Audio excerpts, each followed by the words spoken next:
들리시죠? 제 목소리가 큰 것 같아요. 제 목소리는 갑자기 볼륨이 업이 확 된 것 같은데. 네, 우리 양옆에 있는 분들 좀 인사 나누겠습니다. 사랑하고 축복합니다. 우리 양옆에 있는 분, 앞에 있는 분들 인사 나누겠습니다. 사랑하고 축복합니다. 여러분들 잘 한 주간 잘 지내셨어요? 네. 제자의 삶을 사셨습니까? 우리 지난주 우리 제자를 잉태하는, 키우고 뭐 제자를 양육하는 교회에 대해서 함께 주제를 나눴는데 제자의 삶을 잘 사셨어요? 네, 아멘. 저한테 속으로 얘기했다고 생각하고. 네. 오늘은 저희가 로마서 말씀을 함께 나눕니다. 사실 우리가 마가복음 말씀을 하나씩 나누고 있었잖아요. 근데 이게 갑자기 왜 로마서 말씀 이렇게 생각하실 수 있는데 저희 교회 주일학교 이름이 뭐죠? 네, 마르페키즈죠. 마르페키즈.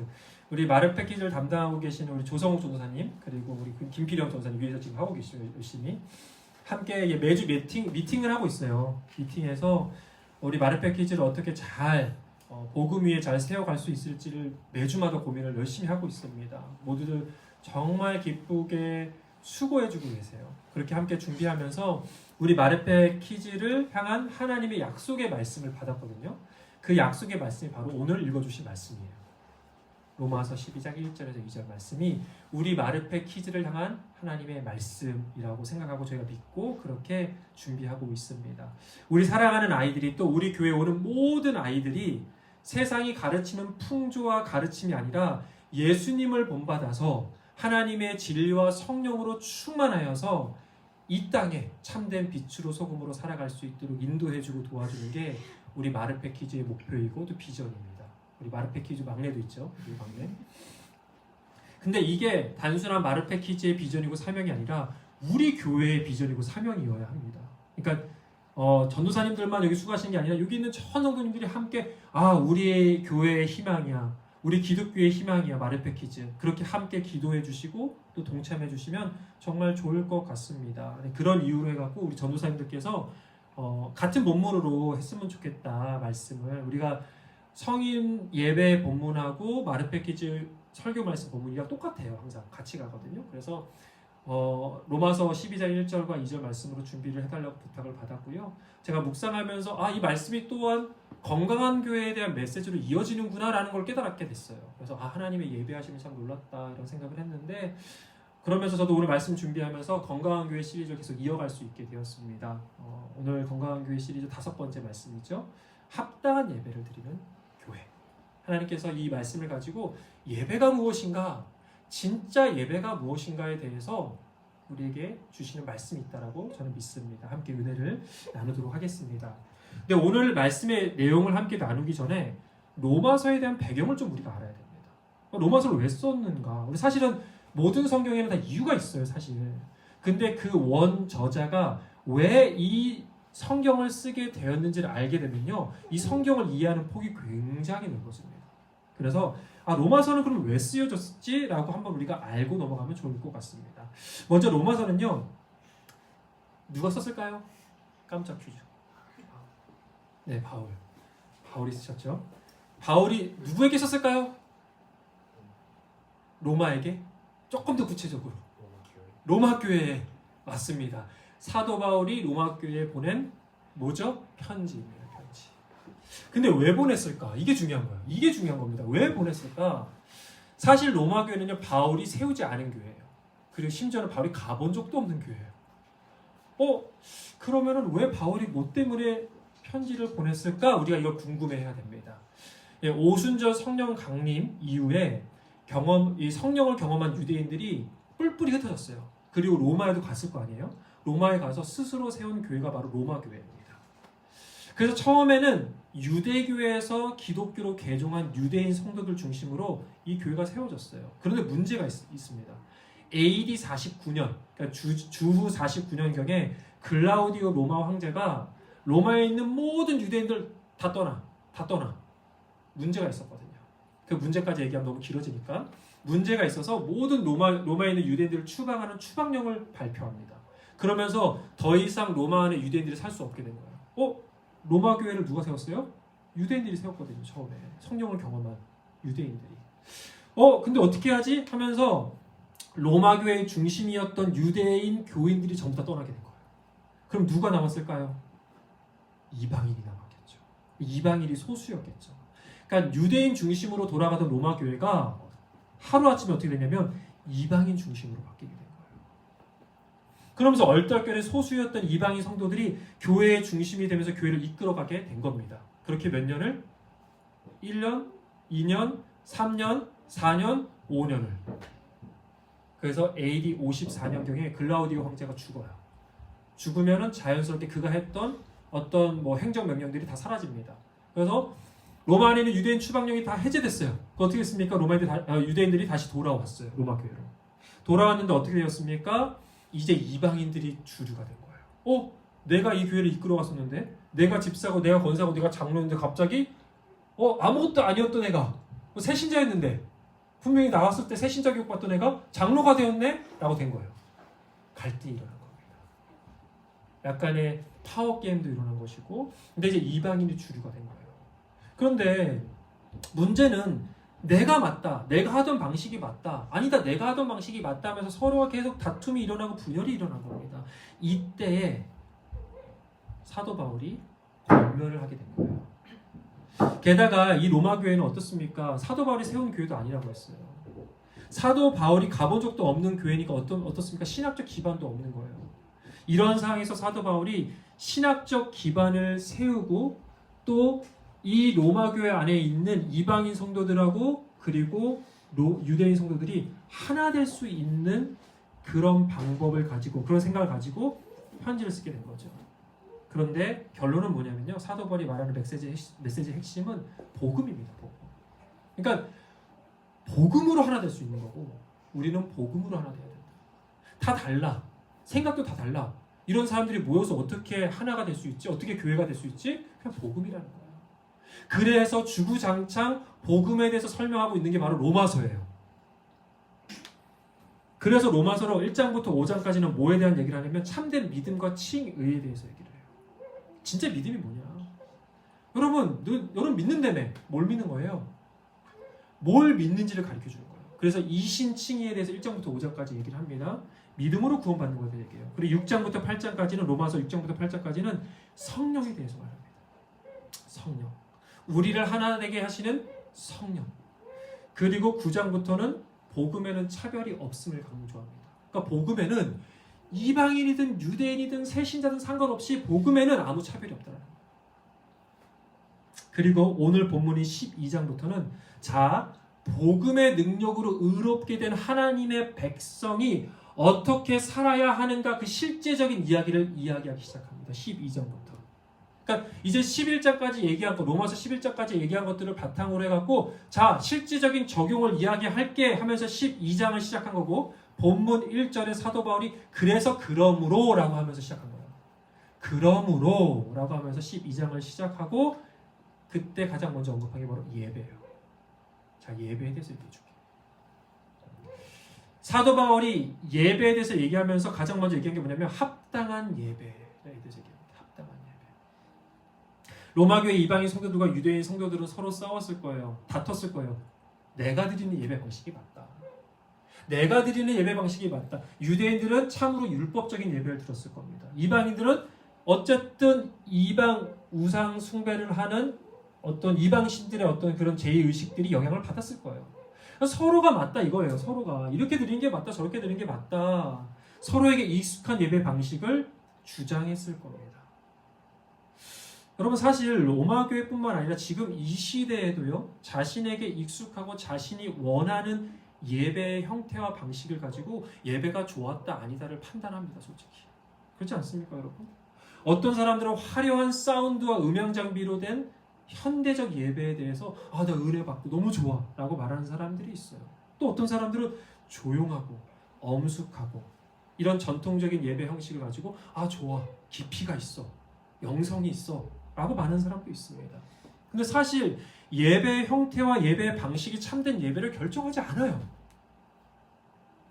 그건 각자의 프리퍼런스입니다.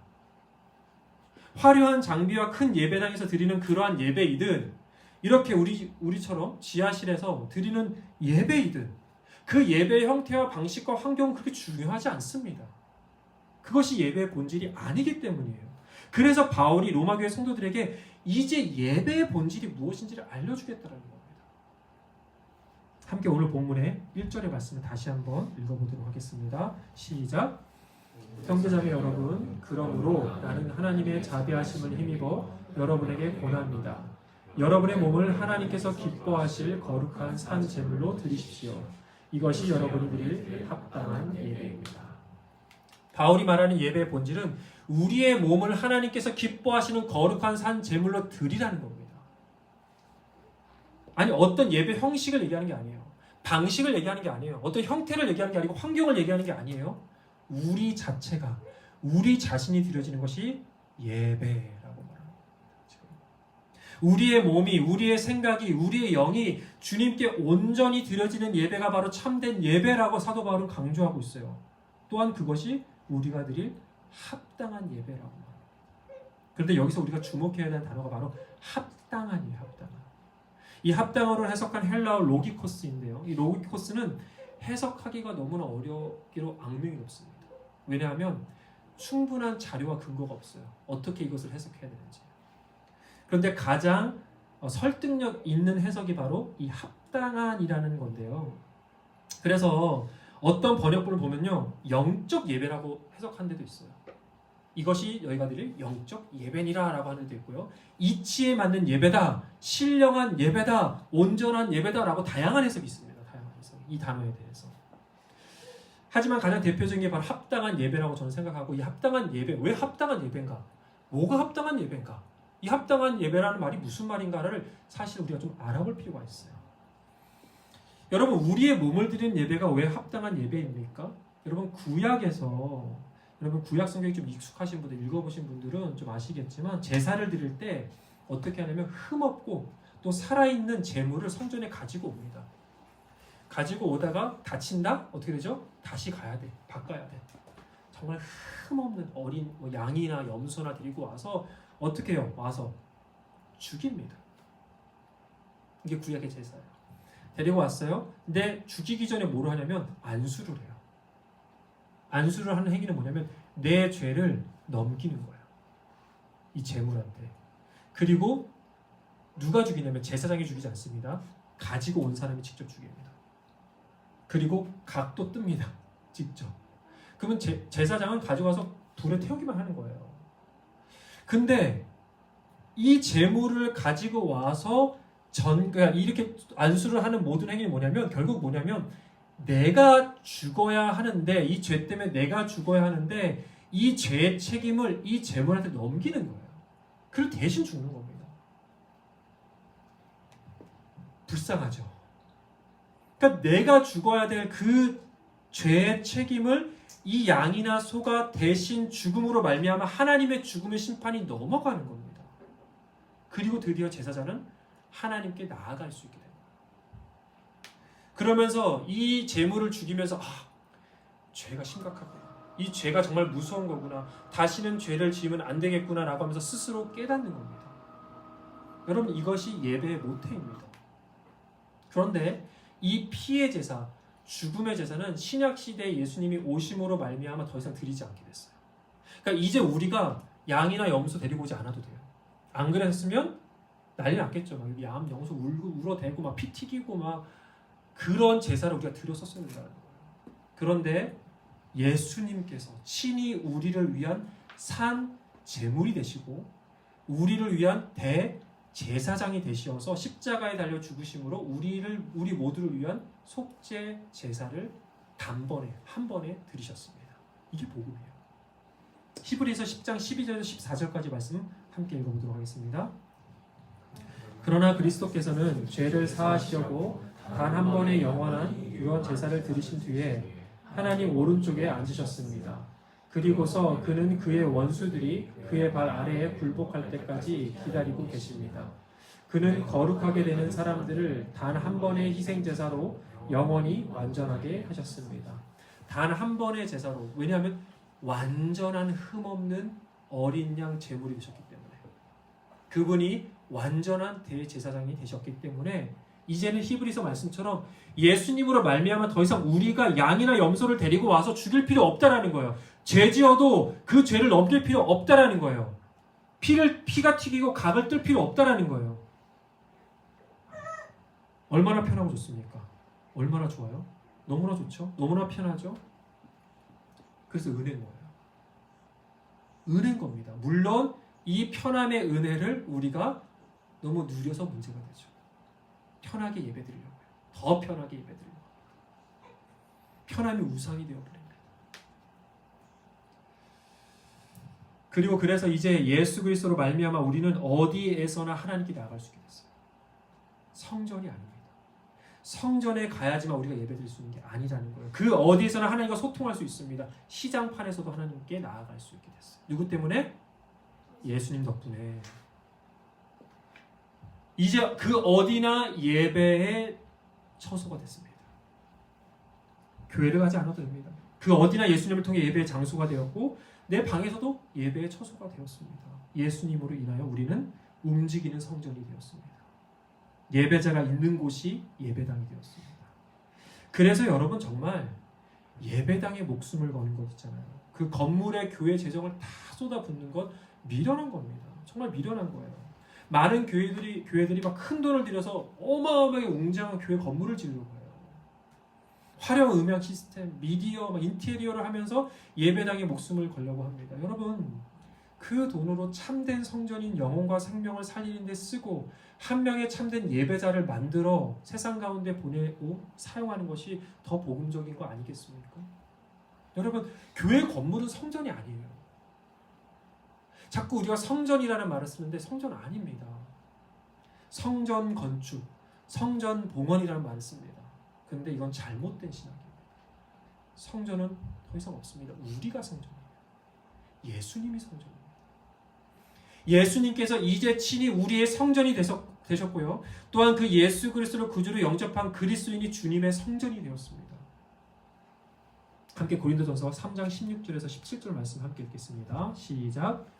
여러분은 하나님의 성전이며 하나님의 성령이 여러분 안에 거하신다는 것을 알지 못합니까?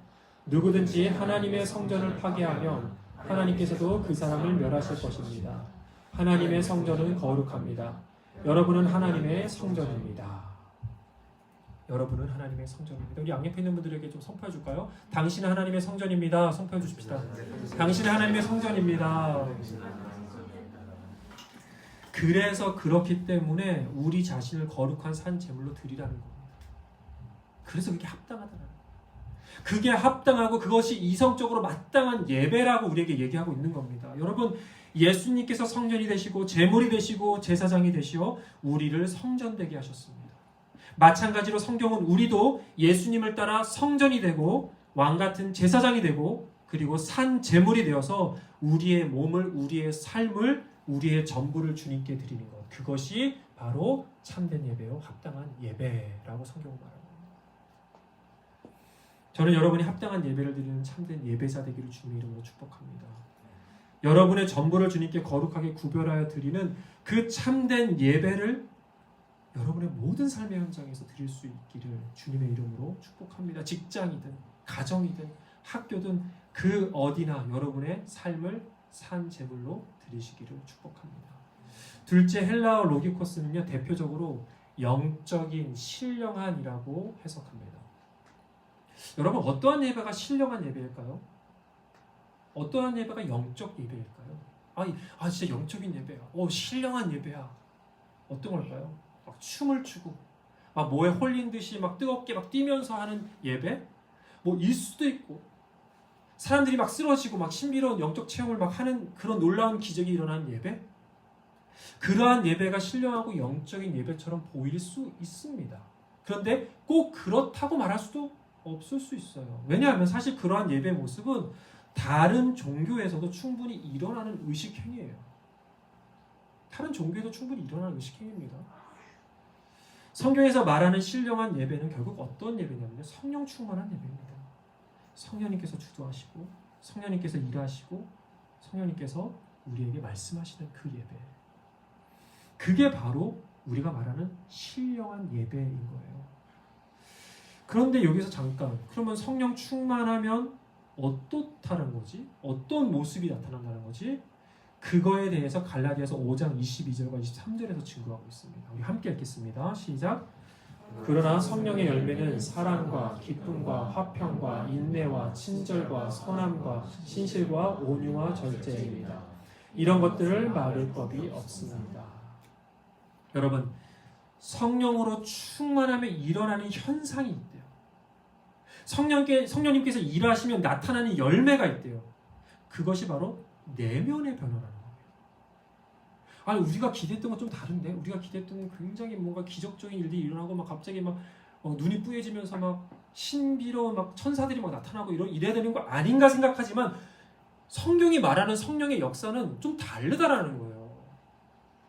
마음의 변화, 성품의 변화, 생각의 변화, 내적인 변화가 성령 충만한 모습이고 성령의 열매라는 거예요.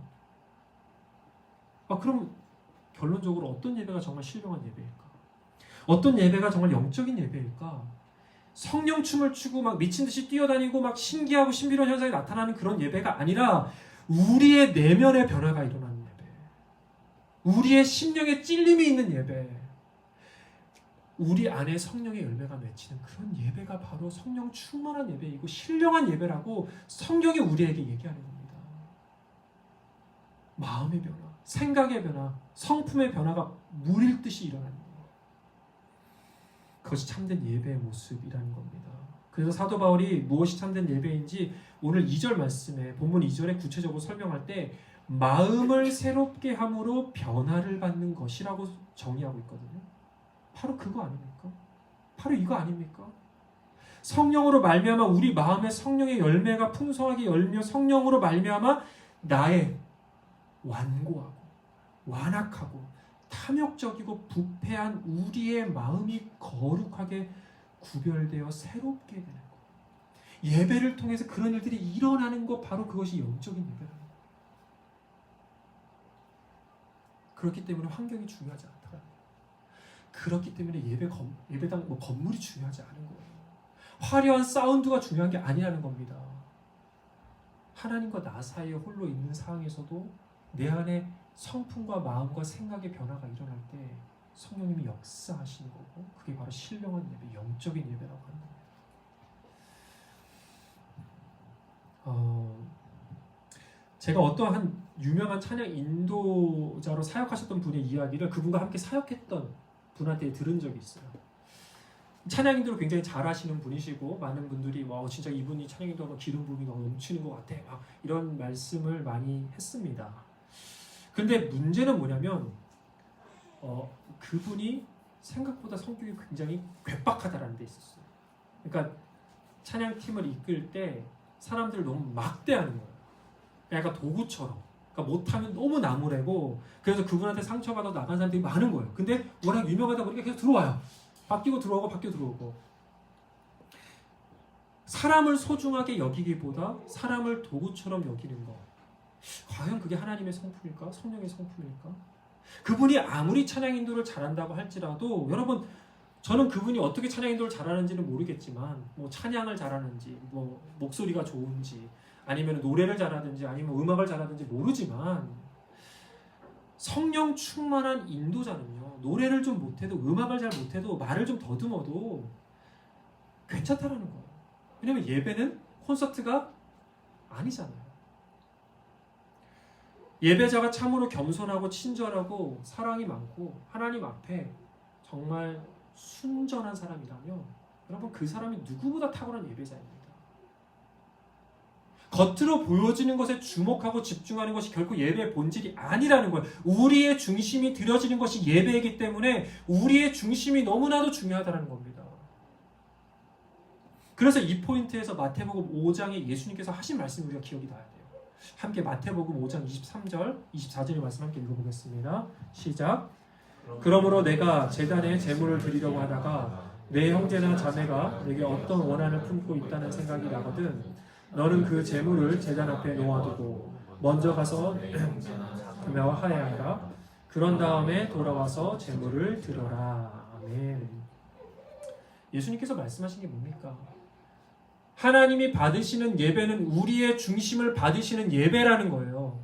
우리의 중심이 탐욕하고 완악하고 우리의 마음 가운데 분노와 미움과 시기와 질투가 가득하여서 드린다면 하나님 그 예배를 받지 않으시겠다는 겁니다. 먼저 해결하고 오라는 거예요. 하나님께서 정말 받고 싶은 제물은 바로 거룩하게 구별되는 우리 자신이고, 또한 우리가 주님께 드려야 할 것은 하나님 앞에 온전한 우리의 중심입니다. 참된 예배는 우리의 중심이 거룩하게 변화되고 아름답게 드려지는 것, 그것이 우리가 함께 드릴 영적 예배입니다. 사랑하는 여러분, 우리 모두가 하나님께서 받으시기에 합당한 신령한 예배를 드렸으면 좋겠습니다. 어떤 외적인 게 보여지는 것이 중요한 게 아니라 진짜 우리의 중심을 하나님 앞에 온전히 거룩하게 구별해서 드릴 수 있으면 좋겠습니다. 그 예배가 가장 아름답고 신령하고 합당한 예배인 것입니다. 그러한 예배를 드리는 마르페 교회 되기를 주님의 이름으로 축복합니다. 이어서 오늘 보면 2절의 말씀 함께 읽겠습니다. 시작. 여러분은 이 시대의 풍조를 본받지 말고 마음을 새롭게 함으로 변화를 받아서 하나님의 선하시고 기뻐하시고 완전하신 뜻이 무엇인지를 분별하도록 하십시오. 사도 바울은 우리의 몸을 거룩한 산 제물로 드리는 것이 참된 예배라고 말하면서 구체적으로 그 참된 예배에 대한 예시를 제시하고 있어요. 앞에서 다룬 이 성령을 통한 마음이 새롭게 되는 마음의 변화와 더불어서, 첫째, 이 시대의 풍조를 본받지 말라요. 이 시대의 풍조를 본받지 말라. 그리고 둘째, 하나님께서 기뻐하시고 완전하신 뜻을 분별하라라고 나왔어요.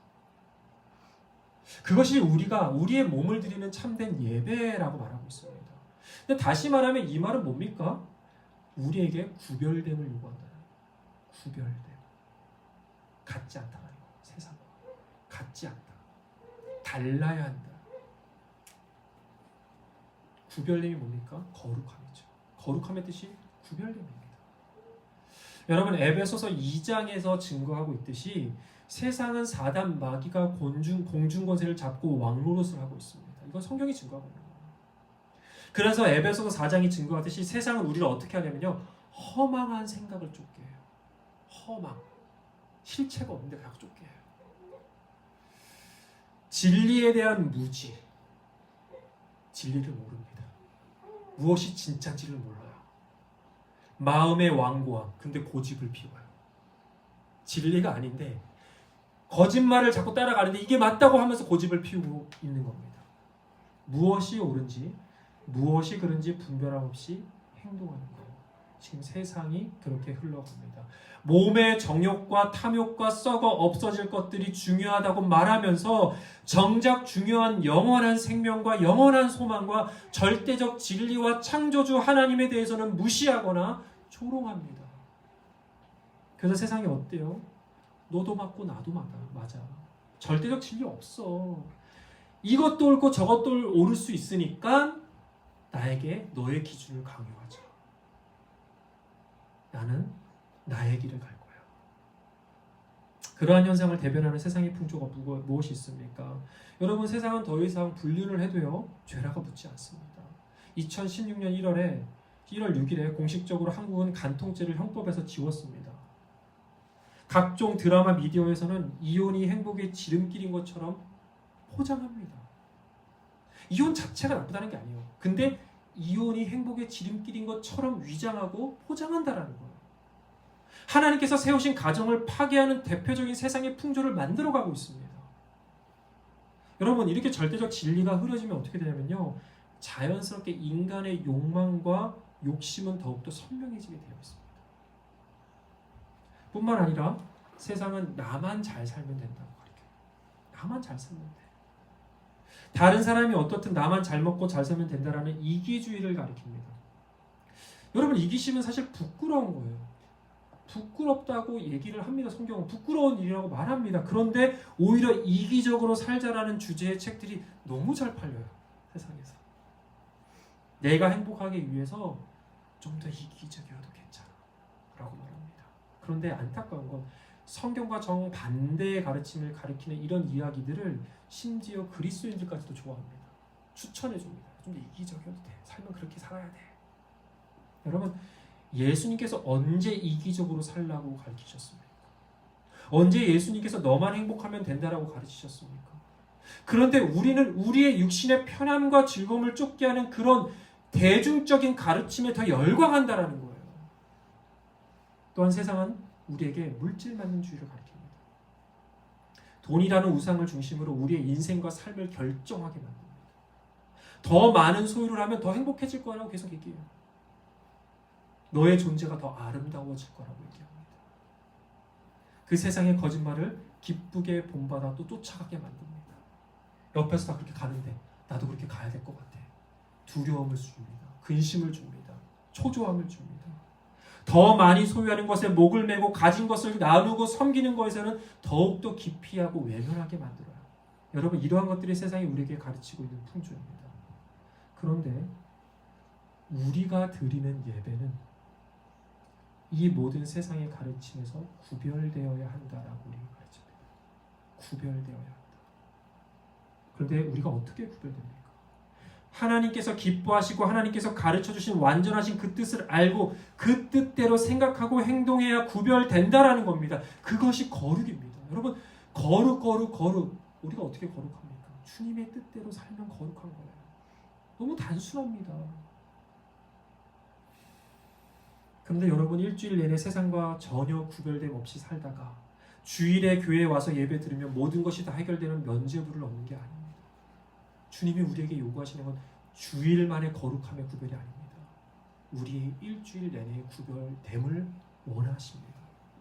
우리의 예배는 일주일 내내 우리 학교에서 진행되고 있고요. 우리의 가정에서 진행되고 있고요. 우리의 직장에서 계속 진행되고 있습니다. 저는 여러분이 타락한 세상의 풍조에 이끌리지 않기를 주님의 이름으로 축복합니다. 성령 하나님께서 여러분을 보호하시도록 기도합니다. 세상에서 구별된 삶을 하나님께 드리면서 참된 예배자로 살 수 있기를 주님의 이름으로 축복합니다. 그런데 우리의 삶이 예배고 우리가 살아가는 모든 삶의 현장이 예배 현장이고 예배의 처소라면 이런 생각이 또 들 수도 있어요. 구태여 주일에 교회에 나와서 예배를 드릴 필요가 있을까? 그렇잖아요. 내가 예배자래요. 내가 성전이래요. 내가 다니면서 다 어디든 예배할 수 있대요. 아니, 그러면 내가 구태여 주일에 나와갖고 이렇게 예배 드릴 필요 있을까? 집에서 온라인으로 예배 드려도 괜찮지 않을까? 라는 생각을 할 수 있지요. 그런데 제가 앞에서도 말씀드렸다시피 타락한 세상의 가르침과 풍조의 바닷속에서 살아가는 우리가 그 거짓에 휩쓸리지 않고 유혹에 넘어지지 않고 하나님의 진리로 무장하기 위해서는요, 공동체가 필요합니다. 정말 공동체가 필요합니다. 공동체 안에서 매주마다 말씀을 듣고 성도의 교제를 통해서 믿음의 도전을 받고 또 공동체 기도를 통해서 영적인 체험을 받으면서 우리는 영적인 무장을 하는 거예요. 또 나와 다른 관점의 지체들의 교제를 통해서 우리는 더 크신 하나님을 발견하게 됩니다. 신앙의 교제를 통해서 많이 발견하지 않습니까? 하나님의 일하심이 놀랍다. 하나님이 와 저렇게도 일하시는구나. 저렇게 하나님을 바라볼 수도 있구나 하면서 우리가 생각하는 하나님이 점점 더 넓어지는 거예요. 치열한 영적 전쟁터 나가는데 나는 홀로 싸울 수 있다라고 말하는 것은 정말 크나큰 오만입니다. 오만. 수만 명의 대군과 전쟁해야 되는데 무장도 안 하고 혼자 나가서 싸우겠다. 그럼 절대 못 이깁니다. 공동체는 우리가 구별된 삶을 살아가는데 없어서는 안 될 필수 불가결한 훈련소고 안식처고 영적 군사 기지입니다. 그래서 주일학교도 너무나 중요한 거예요. 주일학교. 우리 마르페 퀴즈 너무나 중요합니다. 우리 아이들이 세속의 문화에 물들지 않고 거슬러 진리의 빛으로 살기 위해서 교회 공동체 안에서 아이들이 보호를 받고 양육을 받고 영적인 무장을 해야 합니다. 그래서 우리 전도사님들이 얼마나 애를 쓰는지 몰라요. 그뿐만 아니라 성경은요, 쭉 공동체를 강조합니다. 성경에서 하나님은 개개인에 대한 개인사에 대해서 별로 말씀 안 하세요. 오히려 공동체에 대한 축복과 권면과 훈계와 예언을 더 많이 말씀하십니다. 즉 하나님은 공동체에 관심이 많으시고 또 공동체를 통해서 각 개개인을 축복해 주세요. 그래서 공동체 가운데 부어주신 하나님의 축복은 공동체 안에 속해야 그 축복을 경험할 수 있습니다. 그런데 공동체 밖에 넘어가서 그 축복을 받을 수 있냐? 어려워요. 미안하지만 하나님은 공동체에 예배하신 축복이 있습니다. 마찬가지로 하나님은 이 마르페 교회를 향한 예배하신 축복이 있습니다. 저는 여기 계신 모든 분들이 단 한 사람도 빠짐없이 그 축복을 충만하게 누리셨으면 좋겠습니다. 다 가져가셨으면 좋겠습니다. 그 축복을 또한 이 보스턴에 있는 많은 가정과 아이들이 누렸으면 좋겠습니다. 이 시대의 청년들이 누렸으면 좋겠습니다. 이 시대에 방황하는 수많은 영혼들이 그 축복을 누렸으면 좋겠습니다. 여러분들이 함께 기도했으면 좋겠고요. 그것을 위해서 함께 노력했으면 좋겠습니다. 끝으로 초대교회 예배는요, 말씀을 듣는 것에서 끝난 게 아니라 성도의 교제하는 것까지 전부 다 예배에 포함되어 있었습니다. 그러니까 성만찬을 한다고 하잖아요. 우리는 성만찬을 예배 예식 중에 하잖아요. 초대교회 당시에는 예배의 연장선에서 같이 음식을 먹고 떡을 떼는 것, 그 모든 것이 다 예배였어요. 그래서 우리 오병이어의 우리 팀장님께서도 그 예배 예식을 위해서 성만찬을 위해서 많이 노력을 많이 하고 계십니다. 그래서 여러분, 그렇게 우리가 예배를 드리는 거예요. 우리의 삶의 예배로 계속 이어지는 겁니다. 교회 공동체 예배, 삶의 예배가 그냥 한 연장선에서 계속 움직이는 겁니다. 그러면서 우리가 이 땅에서 구별된 삶을 살아가는 것이죠. 말씀을 정리하면서 우리의 예배는 어떠한가? 과연 우리가 우리의 몸을 주님께 드리는 합당한 삶을 살아가고 있는가? 우리가 드리는 예배가 과연 우리의 중심을, 우리의 최선을 드리는 예배인 것인가? 그것을 우리가 함께 생각해보는 시간이면 좋겠습니다. 하나님께서 기뻐 받으시는 신령한 예배를 우리가 드릴 수 있는 참된 예배자로 살아갈 수 있기를 소망합니다. 오늘 예배를 마치고요, 다시 삶의 예배가 시작됩니다. 여러분, 그 삶의 예배에서 항상 승리하시고 거룩하게 성령으로 구별되어서 하나님이 여러분에게 예배자로서 부어주신 축복을 마음껏 누리시는, 직장에서 누리고 가정에서 누리고 학교에서 누리는 그런 은혜가 함께하기를 주님의 이름으로 축복합니다. 우리 함께 기도할까요?